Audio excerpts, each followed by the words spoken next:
I pulled up to Riverside Country Club's circular drive in my Tesla.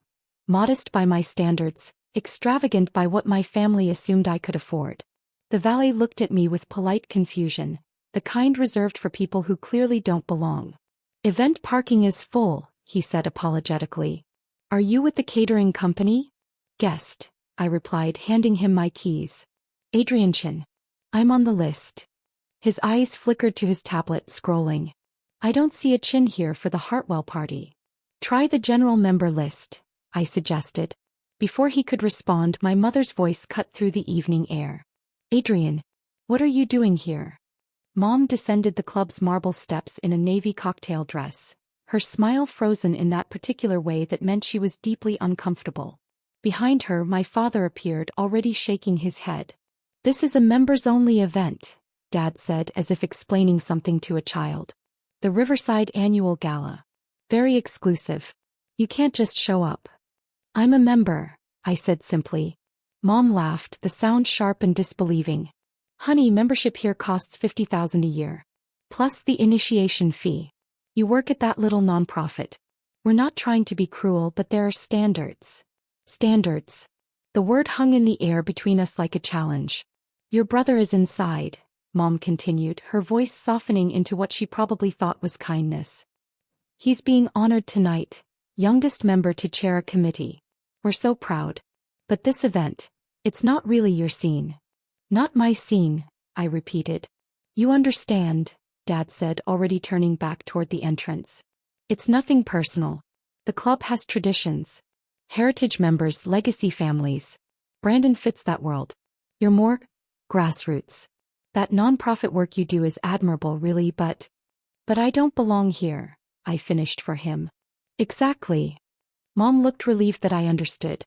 "I'm so glad you're not making this difficult. We'll do dinner next week, just family. Somewhere more casual. That Thai place you like." They started back up the steps, clearly considering the matter closed. I stood there for a moment, looking up at the club's limestone facade, the warm lights spilling from the tall windows, the sound of live music and laughter drifting out. My phone buzzed. "Elizabeth Park, the club's president. Adrian, we're starting the dedication in 20 minutes. Please tell me you're here? Your parents keep asking when you're arriving." I texted back, "Outside. There's been a small misunderstanding." Less than a minute later, Elizabeth herself emerged from the entrance, elegant in a silver gown, her face shifting from confusion to horror as she took in the scene. "Adrian. Oh my God, did the valet not recognize you?"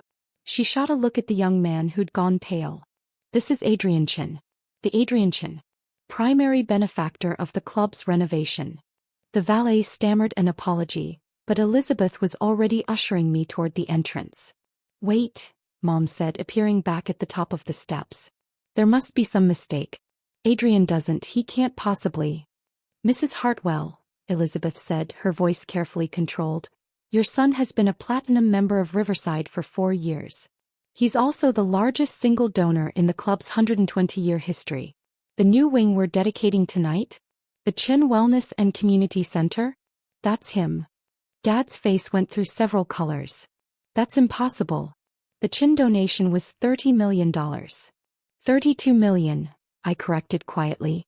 Plus the endowment for the scholarship program. And the renovations to the Olympic pool.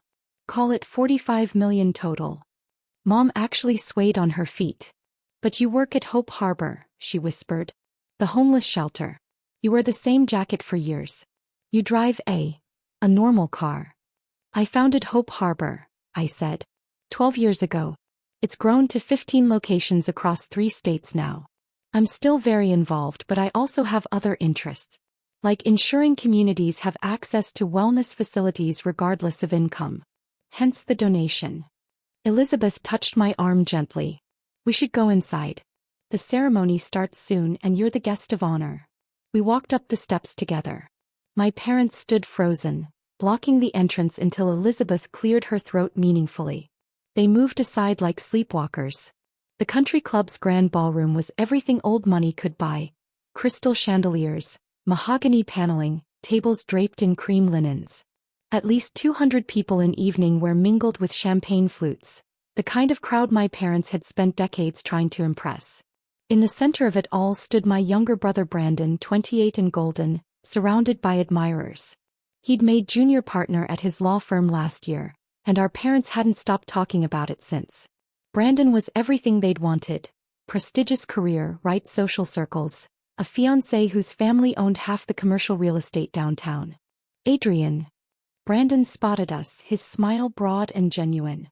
Unlike our parents, Brandon had always been kind to me, even if he didn't fully understand my choices. You made it. Mom said you probably couldn't get away from work. Mom was mistaken about several things, I said. Before Brandon could ask what I meant, Elizabeth stepped onto the small stage at the front of the ballroom. The crowd quieted instantly. Club presidents commanded that kind of respect. Good evening, everyone, Elizabeth began. Thank you all for joining us for this year's Heritage Gala. Tonight is extra special because we're dedicating our new wellness center, a facility that will serve not just our members, but the entire Riverside community. Free fitness programs for at-risk youth, senior wellness classes, adaptive sports for people with disabilities. This center represents everything our club should stand for. Applause rippled through the room.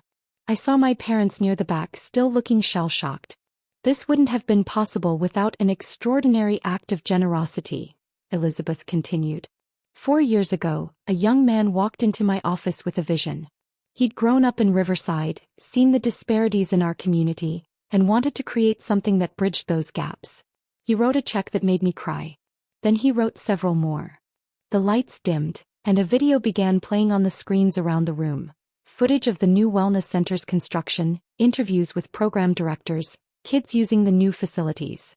My throat tightened watching a teenage girl talk about learning to swim for the first time, an elderly man describing how the adaptive equipment helped him regain mobility after a stroke.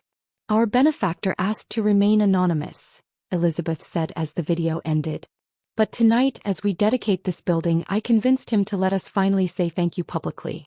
Ladies and gentlemen, please join me in honoring the vision and generosity of Adrian Chen. A spotlight hit me. 200 pairs of eyes turned my direction. The applause was thunderous. People stood, a standing ovation that seemed to last forever. I glanced back at my parents. Mom's champagne flute trembled in her hand. Dad gripped the back of a chair like he needed it for support. Brandon looked between me and them, his expression shifting from confusion to understanding to something like anger. Elizabeth beckoned me to the stage. I walked through the crowd, shaking hands, accepting congratulations. When I reached the podium, I looked out at faces. Some familiar from board meetings and charity events, others strangers seeing me for the first time as something other than the Hartwell family disappointment. Thank you, I said simply. I'm not much for speeches, but I want to say this. I grew up in Riverside. I know what it's like to feel like you're on the outside looking in. This center isn't charity. It's about access. It's about making sure every kid in this community has the same opportunities, regardless of their parents' bank account or their last name. More applause. I saw several people wiping their eyes. The real heroes are the staff who'll run these programs, I continued. The volunteers who'll mentor kids. The community members who'll use these facilities to better their lives. I just wrote some checks. They're doing the actual work. As I stepped off the stage, Brandon intercepted me, pulling me into a fierce hug. Why didn't you tell us? He whispered. Mom and Dad have been. God, Adrian, they've been insufferable about my career while you were doing this. They never asked, I said simply. Adrian. Mom pushed through the crowd, Dad right behind her. Both looked stricken. We need to talk. Privately. Actually, Mrs. Hartwell, Elizabeth interjected smoothly, I need Adrian for photos. The dedication ceremony outside begins in 10 minutes. She steered me toward a group of board members and I let her, grateful for the reprieve. They congratulated me warmly, asking about Hope Harbor's expansion plans, discussing potential partnerships between the Wellness Center and other community organizations. This was a world where my work was valued, where impact mattered more than image. The outdoor ceremony drew an even larger crowd. Elizabeth had insisted the dedication be open to the public. One of my requirements for the donation. Club members mingled with community residents, kids from the preview programs, families who would actually use this facility. The new wellness center stood gleaming in the twilight, all glass and modern architecture. A banner across the entrance read, "The Chen Wellness and Community Center, building stronger communities together." As Elizabeth gave her remarks, I noticed my parents hovering at the edge of the crowd, uncertain of their place. For once they were the ones who didn't belong. "And now," Elizabeth announced, "Adrian Chen will unveil the dedication plaque and officially open the center." I pulled the silk covering off the bronze plaque mounted by the entrance. "Dedicated with gratitude to Adrian Chen, whose vision and generosity created a space where all members of our community can thrive. May this center stand as a testament to the power of compassion, inclusion, and the belief that everyone deserves access to wellness and opportunity." The building's facade lit up then, LED lights spelling out my name in elegant script across the glass, "Chen Wellness Center." Behind me I heard my mother gasp. The name, my name, was visible for miles, blazing against the darkening sky. The same name they'd been ashamed to connect with their family for a decade. After the ceremony I couldn't avoid my parents any longer. They cornered me near the entrance as guests filtered inside for dinner. "Why didn't you tell us?" Mom demanded, her voice breaking. "All this time we thought. You thought I was a failure," I finished. "Because I chose nonprofit work over corporate law. Because I lived modestly and didn't broadcast my wealth." "We didn't think you were a failure," Dad protested weakly. "You literally said I was wasting my potential," I reminded him. "Last Thanksgiving, you told Uncle Richard the first still hadn't found my path, while Brandon was really making something of himself." Dad had the grace to look ashamed. "We would have been proud if we'd known," Mom said desperately. "About the donation, the club membership, the money." "But you weren't proud of the work itself," I interrupted. "That's the point. You weren't proud when I founded Hope Harbor. You weren't proud when we expanded to 15 cities. You weren't proud when I testified before Congress about homelessness policy. You were embarrassed that I worked with homeless people instead of defending corporations." "That's not fair," Mom whispered. "Isn't it?" I met her eyes. "When have you ever visited Hope Harbor? When have you asked about my work beyond a dismissive, still doing the shelter thing? You were ashamed of me until you found out I was rich. That says everything." "We deserve an explanation," Dad said, but his voice lacked conviction. "You deserve nothing," I said quietly. "For 10 years, I've watched you celebrate Brandon's every achievement while treating my work like a phase I'd outgrow. Tonight you turned me away at the door. You said I didn't meet the club's standards. You were ashamed of me, until you found out I owned the building." Silence fell over our small group. Other guests streamed past us, heading inside for dinner. "I think," Elizabeth said, appearing with perfect timing, "Adrian needs to join the head table.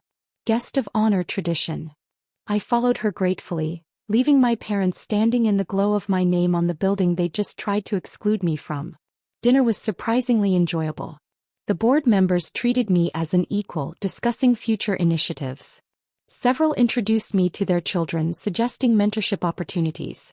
Between courses my phone buzzed with messages. "Brandon, I'm so sorry. I had no idea they were treating you like this." His fiancée Melissa. "For what it's worth, I always thought your work was amazing. Brandon talks about you constantly." And then, surprisingly, from my father, "I was wrong. I need you to know that. We were wrong." I didn't respond immediately. Instead, I looked around at the photos on the screens. Kids laughing in the new pool, seniors in yoga classes, disabled athletes using adaptive equipment. This was what mattered. This was what I'd built while my parents were busy being disappointed. After dinner, Brandon found me on the terrace. "Can we talk?" We stood at the railing, looking out over the golf course, the wellness center's lights still glowing. "I didn't know," Brandon said softly. "I swear, Adrian. I thought we were both doing well, just differently." "We are," I said. "You're a great lawyer. I've always been proud of you. But they never said that to you about your work," he realized. "You've saved lives, changed communities, testified before Congress. And they acted like you were wasting time until you got a real job." "Yeah. That's messed up," Brandon said. "What are you going to do?" I thought about it. "Nothing, probably. I don't need their approval anymore. I built a pretty good life without it." Brandon smiled sadly. "You really did. And for what it's worth, I've always been proud to be your brother. That meant something. More than our parents' sudden enthusiasm now that they knew I was wealthy. As the night wound down, Elizabeth found me one last time. Your parents are telling everyone about your philanthropy now. How they are, I corrected. Now that there's something to brag about that fits their definition of success. For what it's worth, Elizabeth said, I've known about your work for years. Before you ever approached the club. I served on a board with someone from Hope Harbor. They couldn't stop talking about the brilliant young founder revolutionizing homeless services. That's why I took your meeting. Not because of the money. Because of the work. That meant more than anything else that night. I left around 11, walking out through the main entrance this time. The valet brought my Tesla without confusion. As I drove away, I could see the wellness center in my rearview mirror, my name still blazing across the facade. They tried to make me use the service entrance, metaphorically speaking, for my entire adult life. But I'd built my own door instead. And unlike their world of exclusivity and standards, mine was open to everyone. 3 weeks later, a handwritten letter arrived from my parents. An apology of sorts. They acknowledged their treatment, admitted they'd valued appearance over substance, confessed they'd been blind to my accomplishments. They wanted to make amends, to support my work, to be better. I read it twice, then put it in my desk drawer.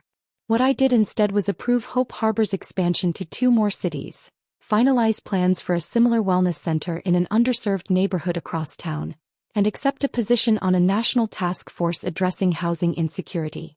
The work continued. The impact grew. My name lit buildings not because I needed recognition, but because it meant something to the communities I served. My parents could be proud now, or they could stay home. Either way, I'd already built something worth more than their approval. I'd built access, opportunity, change. And no country club membership, no matter how exclusive, could ever compete with that.